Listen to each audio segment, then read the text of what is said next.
After almost 2 years of murdering large fauna in Monster Hunter World, Capcom are finally rewarding us in the best possible way, by giving us new wildlife to jawblade onto the endangered species list just so we can make ourselves some shiny new pants.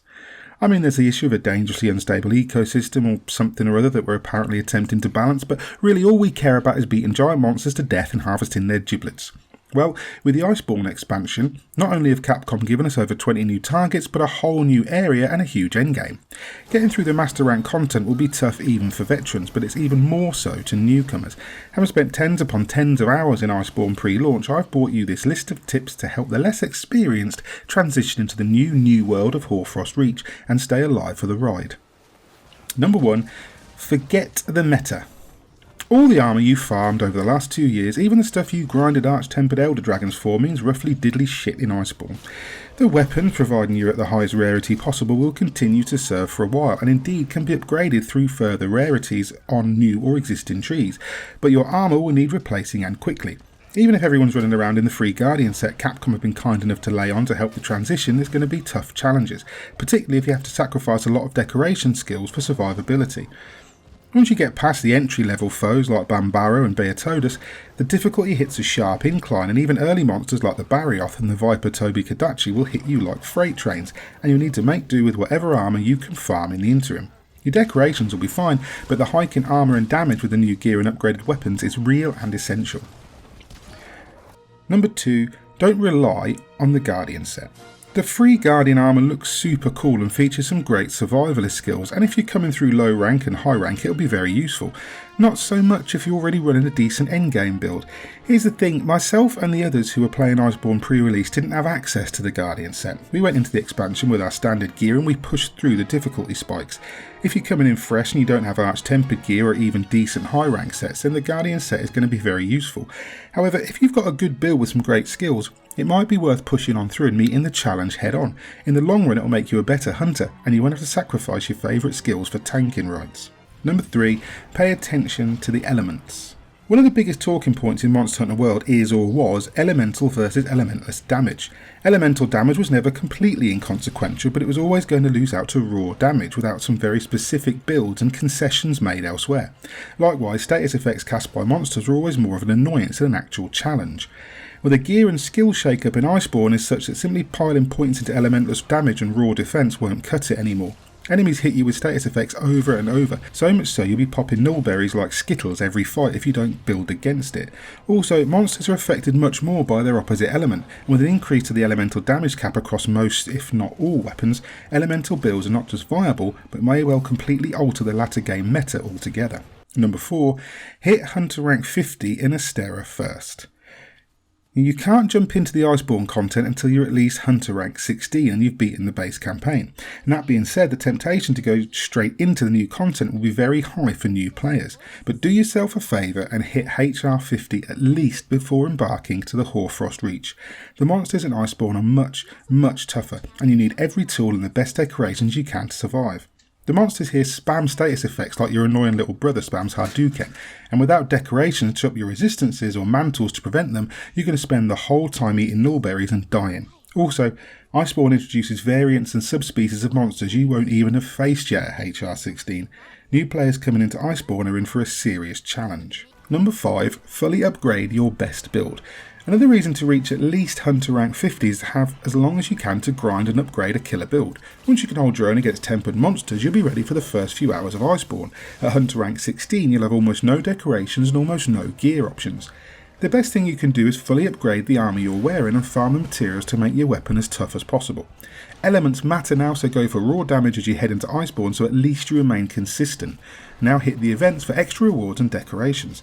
Be aware though, everything you've built in high rank will become useless when you start building in master rank. The trade-off between defence and skills is just not worth it. Number 6.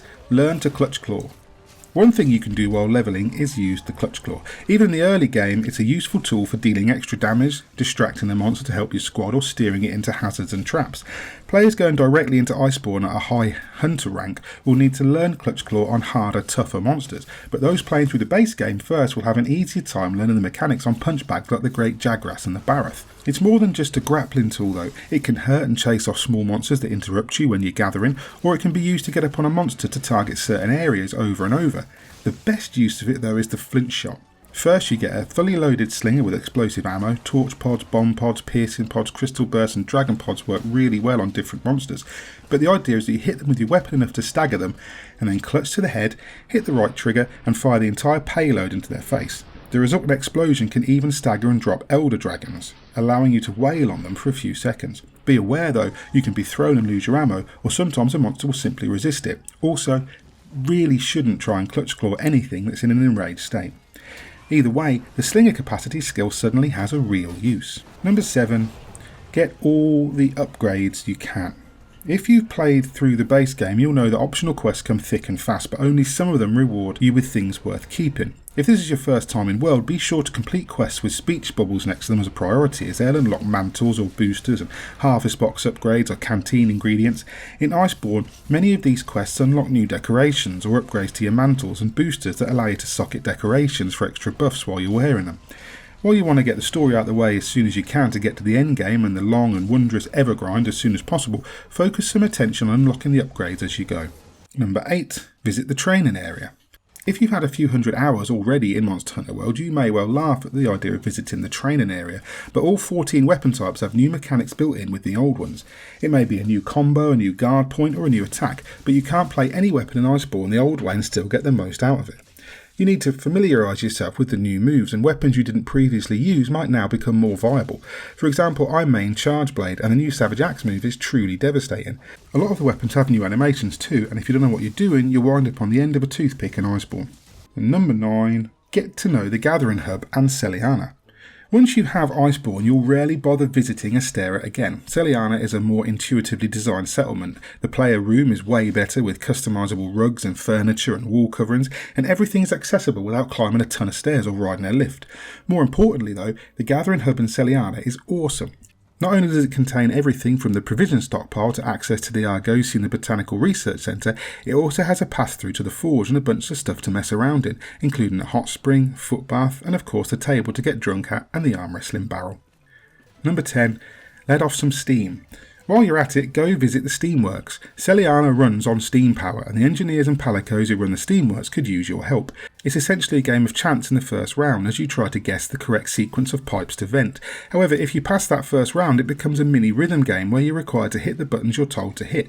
It's a bit of fun, a nice break from the hunting grind, but most importantly, it rewards you with all sorts of goodies, from tickets to craft the new Clockwork armour set to armour spheres, consumables, crafting materials and trade items. It requires fuel in the form of gathered minerals, but you'll always be hunting, questing and gathering, so it's not really a big ask.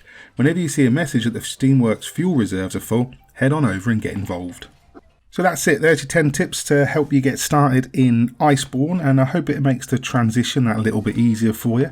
If you like this video, please hit like and subscribe, and be sure to check out our Patreon for exclusive access to videos like this one, the podcast, and giveaways and other goodies.